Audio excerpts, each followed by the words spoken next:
Hello friends, good evening. आज हम बात करेंगे जीडीपी के बारे में।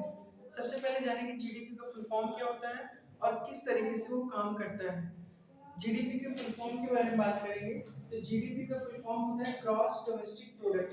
हिंदी में कहते हैं सकल घरेलू उत्पाद। जैसा कि इसके नाम से स्पष्ट है, घरेलू, जिसमें डोमेस्टिक शब्द आया है। डोमेस्टिक की हिंदी होती है घरेलू।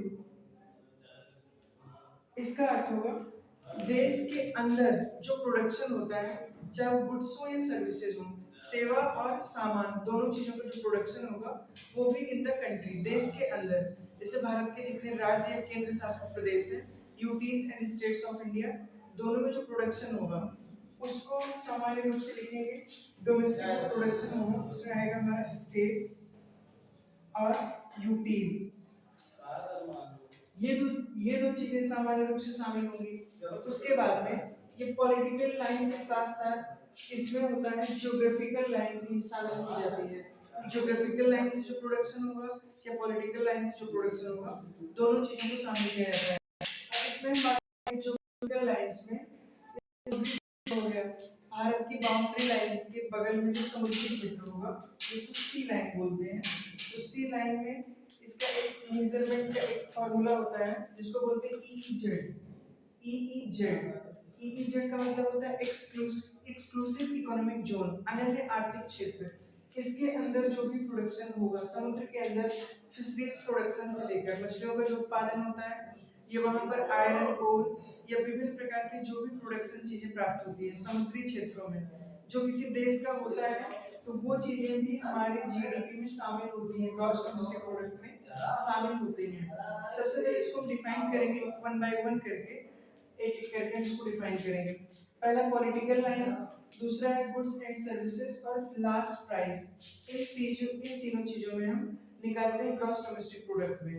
पहला पॉलिटिकल लाइन का मतलब boundary line of India. Bharat में जितने स्टेट्स एंड यूनियन टेरिटरीज, सब में किसी न किसी चीज का जो प्रोडक्शन होता है, उन सभी प्रोडक्शन में उसकी कास्ट प्राइस और प्लस बेनिफिट्स दोनों को इंक्लूड करके दर्शाते हैं। सेकेंड हो गया गुड्स एंड सर्विस, सामान और सेवाएं, दोनों को समझना महत्वपूर्ण है। सामान का मतलब क्या होगा, गुड्स का मतलब होगा सीमेंट, स्मार्टफोन, ब्रिक्स, सारी चीजें सामान है। जैसे व्हाइट बोर्ड हो गया, मार्कर हो गया, स्मार्टफोन हो गया, सारी चीजें सामान है। नेक्स्ट है सर्विसेज। सर्विसेज का मतलब होता है जिसको हम पेमेंट करके कोई सेवा प्राप्त करते हैं। यहाँ पर तो हमने पैसा प्राप्त किया, सीमेंट प्राप्त हुआ, स्मार्टफोन प्राप्त हुआ, ब्रिक्स प्राप्त हुआ। लेकिन सर्विसेज, सेवाएं कैसे प्राप्त करेंगे, पैसा देकर कोई सेवा, जैसे बार्बर हो गया, नाई जो बाल काटता है, तो नाई क्या करता है, वो सेवा प्रदान करता है। ट्रांसपोर्टेशन, बैंकिंग और टेलीकम्युनिकेशन कंपनीज, इसके बारे में जानेंगे।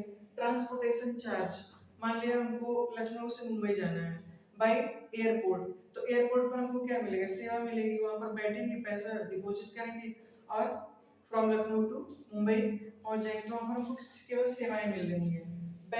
बैंकिंग में विड्रॉल करना है, डिपॉजिट करना, पैसे को जमा करना और निकालना, केवल सेवाएं मिल रही हैं, कुछ एक्स्ट्रा चार्ज तो मिल रहे हैं। तीसरा है टेलीकम्युनिकेशन, मान लिया मोबाइल फोन से जो कन्वर्सेशन हम लोग कर रहे हैं पोस्ट पेड या प्रीपेड के माध्यम से, जो रिचार्जेबल चीजें होती हैं, तो इसमें भी हम सर्विसेज ही प्रदान करते हैं, सेवा ही प्रदान करते हैं। ये भी एक प्रकार की सेवा है, इससे और कोई चीजें नहीं मिल पाती। तो दोनों चीजें समझ में आ गई होंगी गुड्स और सर्विसेज के बारे में। इसमें जो भी चीजें नहीं समझ में आएंगी या कोई प्रॉब्लम होगी तो नीचे आप लोग कमेंट बॉक्स में लिख सकते हो, कोई प्रॉब्लम होगी तो उसको हम दोबारा समझा देंगे।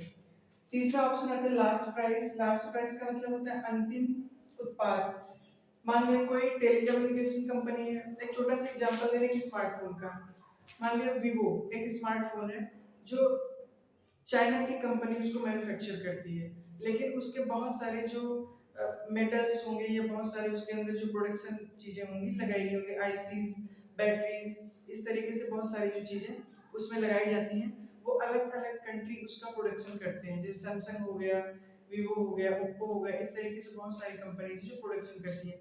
तो इसमें विभिन्न प्रकार की कंपनियां जो अलग अलग कंपनियों को प्रोडक्शन करती हैं। लेकिन अगर हम उसको परचेज करने जाएंगे तो क्या आईसी जो मैन्युफैक्चरिंग करने वाली कंपनी होगी, क्या उसको हम अलग से प्राइस देंगे, या उसके अंदर जो रैम बनाने वाली कंपनी है, ROM read only memory, random access memory, इन सभी चीजों को बनाने वाली जो कंपनीज हैं, क्या हम उसको अलग से पेमेंट करते हैं? नहीं करते। सबको पेमेंट हम एक साथ में करते हैं। एक साथ में पेमेंट करने का जो मेथड होता है उसी को बोलते हैं लास्ट प्राइस, क्योंकि सब चीजें उसमें इंक्लूड होती हैं, सारी चीजें उसमें जुड़ी हुई रहती हैं। और एक साल के अंतर्गत 1 year after we will discuss about gross and domestic product, जो हमारे सकल घरेलू उत्पाद होते हैं उसको हम एक साल में उसका कैलकुलेशन करते हैं। अब ग्रॉस और नेट दोनों में अंतर समझिए क्या होता है। ग्रॉस का मतलब होता है सकल और नेट का मतलब होता है शुद्ध, क्योंकि ग्रॉस में सारी चीजें शुद्ध चीजें प्राप्त नहीं होती, उसमें सकल मतलब उसमें बहुत सारे बेनिफिट्स ये डीमेरिट्स मेरिट्स सारी चीजें शामिल होंगी। लेकिन जो हमारा नेट होता है उसमें केवल शुद्ध लाभ, जो नेट प्रॉफिट होगा वही शामिल होगा। और ग्रॉस प्रॉफिट में उसमें बहुत सारी चीजें ऐसी भी शामिल रहती हैं जो शुद्ध लाभ नहीं होती। तो इसमें ज्योग्राफिकल और पॉलिटिकल लाइन चीजें समझ में आई होंगी। नेक्स्ट हमारा है $5 ट्रिलियन। ये गवर्नमेंट का प्रॉमिस है कि भारत को $5 ट्रिलियन की इकोनॉमी बनाना है। भारत की जीडीपी को कितना इंक्रीज करना है, ये सरकार का उद्देश्य है कि $5 ट्रिलियन इंक्रीज करेगा।